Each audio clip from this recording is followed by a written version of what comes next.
question that came to me today.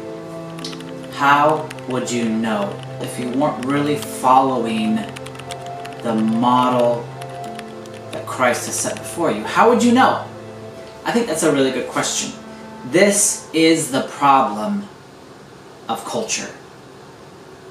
This is the problem of growing up in the world, in a family, in a village, in a city, in a state, in a country, in a religion, in a sect of a religion. This is the problem of culture.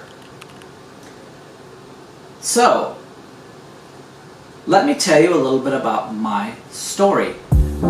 I grew up an MK and a PK, a missionary kid and a preacher's kid. My parents were missionaries in Australia from 1982 to 1984. I was 9, 10, and 11 while I was there. Really wonderful experience as a kid. After that, we moved back to Indiana where my mother was born and raised. My dad was from California, my mom was from Indiana. They met in California, lived in California until they moved to Indiana, then to Joplin, Missouri, where my dad went to Bible college at Ozark Christian College. From Ozark, we went to Australia on the mission field, then back to Indiana. And I grew up mostly in Indiana from age 12 through high school. That's where I was raised. I was raised in a small farm town named Plainfield, Indiana, founded by Quakers, of all people. I grew up in a Stone Campbell Restoration Evangelical Protestant church. A good Bible-believing, Bible-teaching church. Yet, somehow, I came to understand that the church and religious culture that I was raised in was not right and was not working and could not lead me to God, could not lead me to know Christ, could not lead me to do the things Christ has taught us to do. How did I realize that? One word: suffering. I struggled with depression from the age of 12 to 22. At 22, I wanted to commit suicide. I thought about committing suicide. I started cutting myself. I was at the height of my depression. I had been depressed for 10 years, from childhood into young adulthood, and I was done. And I was crying out to God. I was deep in the midst of a Christian culture at a Christian college. I was thick into my Christian tradition. The Stone Campbell Restoration Protestant Evangelical movement, and it was not and had not dealt with this deep struggle I was in. I was learning and learning and learning, and yet this was getting worse and worse until finally it was so overwhelming that I thought it would be better to die than to continue being depressed, because 10 years is a long time to not just be depressed, but to get deeper into depression. At that time, as I started cutting myself, I was with this traveling group. The directors discovered my dilemma, made me go to counseling. The short story is, I got better. The long story is, I didn't.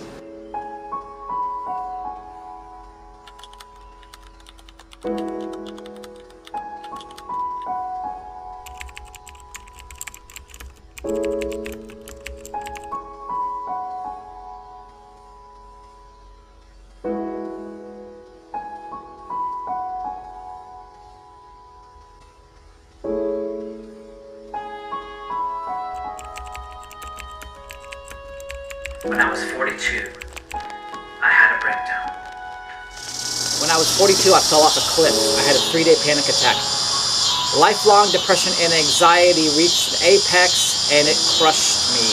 I could no longer cope with even the most simple things. I had a breakdown. At that point, I'd been a Christian for 33 years, guys, and 33 years of Christianity led me to a breakdown. Am I blaming my Christianity? No, I'm just saying that the struggles that I had were not solved by the Christianity I was taught. Why? Because it did not include one main thing: suffering. It did not teach me about suffering. It did not teach me that the way of Jesus is the way of suffering. I was suffering. My Christian religion, my Christian culture, my Christian sect, my Protestant evangelical Christianity did not have anything to say to me about suffering and what God could do about suffering. I wasn't learning about how to deal with anything in here. I was learning how to deal with everything in here. How to think right. Trying to get this right and then act out of this some good behavior modification, right?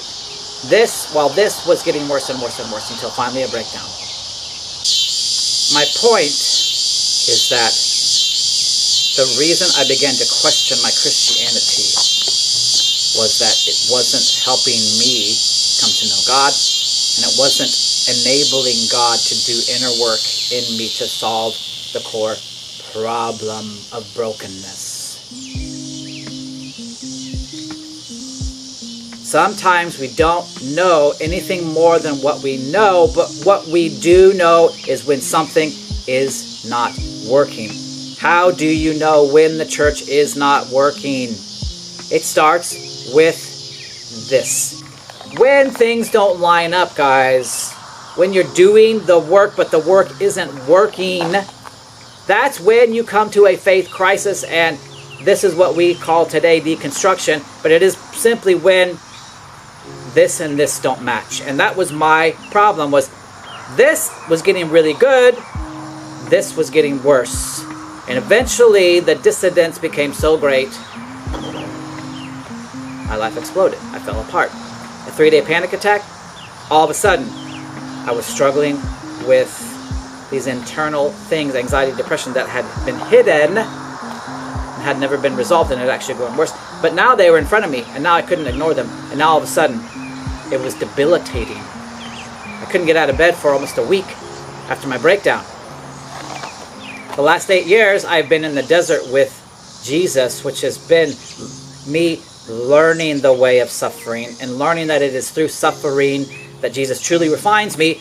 But also, as I've learned the true way of Jesus through suffering, I've also had to rectify the fact that my Protestant evangelical Christianity did not teach me anything about the true act of transformation through the Holy Spirit in me that could truly heal me. And so, suffering. Sometimes you don't know what you don't know, but you know something's not working. It's like the story of the 2 young fish that pass the older fish, and the older fish says to them, "Hey guys, how's the water?" And they pass him by, stop, look at each other and say, "What's water?"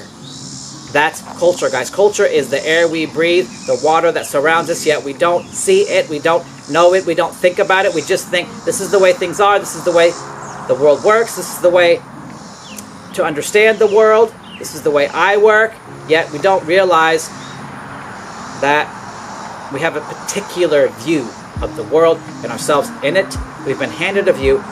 If you're a Christian, you have been handed a particular view of Christianity, of Christ, of God, of the work of God, of the purpose of Christ, of what it means to be a Christian.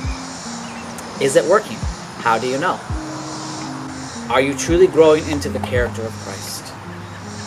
Well, that's very personal, right, guys?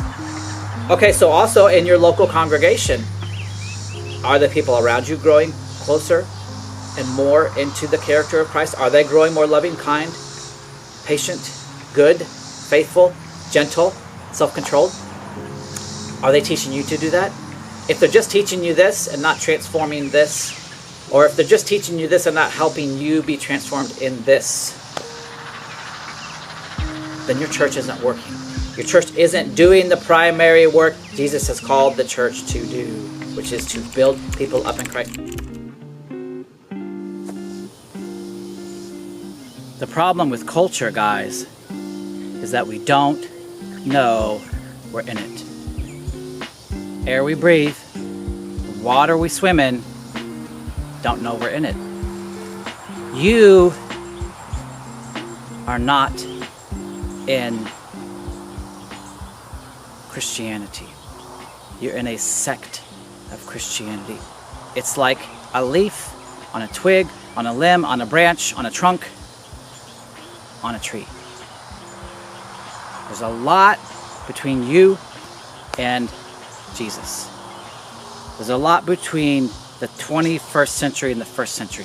A lot has happened to change church, and a lot has changed church. What did Jesus come to do? Bring us back to the Father. What does that mean? It means a lot of different things to a lot of different people, to a lot of different churches and a lot of different denominations and a lot of different local congregations and a lot of pastors and a lot of theologians and a lot of Christians. One religion, Christianity. Thousands, if not tens of thousands, of different flavors. You don't have Christianity. You have a form of Christianity, and so do I, and so do we all. Can you step outside of the box, the little narrow lens, and see outside your culture? Well, actually, that's a really hard thing, guys. That's my point. It's so hard, in fact, that only suffering can do it. That's what did it for me. My whole life, looking back, has had one overarching theme. One. Suffering. It is suffering that kept me from settling into a Christian culture and saying, this is fine and this is good. Church after church, period after period, season after season, suffering has led my journey, and suffering has said, this isn't quite right. This doesn't quite work. You aren't quite right. This isn't quite enough. This isn't quite everything Jesus has for you. This is not Christianity. It's a journey with Christ, deeper into Christ. And how are you doing? You should constantly be going like this. Whoa, I didn't understand that before. Whoa, I didn't see that was a part of it before. Whoa, it's really bigger than my little whatever. Whoa, whoa, whoa, whoa. That's what you should be constantly doing. Whoa, my church said this. I read the Bible and didn't line up. That's been my journey, guys. I read my Bible, I prayed, I did everything church told me to do, and it revealed to me that church isn't everything that it should be. Right? So, that's my challenge to you. How do you know your church isn't working? Especially when that's all you've ever known. It's like my friend whose mother would fix him toast with butter and cinnamon. And she called it French toast. And then when he got married and his wife fixed him French toast, he said, "What is this?" And she said, "It's French toast." And he said, "No, it's not." And she said, "Well, what do you think French toast is?" And he said, "Toast with butter and cinnamon." And she said, "No, it's not. That's cinnamon toast. This is French toast." And he was like, his whole young life, he thought French toast was cinnamon toast. And then he found out he was wrong. Guys, what you have in Christianity is a lot of different flavors of Christianity, all using the same biblical text, all using the same Christian words. Doesn't always mean the same Christian things. How do you know if your church is working? Guys, there's one way. The Holy Spirit God's placed within you. Look, the truth is, it wasn't really suffering that led my journey. It was the Holy Spirit using suffering to move me along, to keep me in what I call holy discontent. It's a process, guys. It's the way of suffering. Jesus, through the Holy Spirit in us, uses suffering to push us along, to help us grow, to show us that things aren't right. This is what I call the process of reveal and heal. So, how do you know church works? If it's doing this work, then it's working. If it's not doing this work, it's not working and it's not Okay? All right. Love you guys.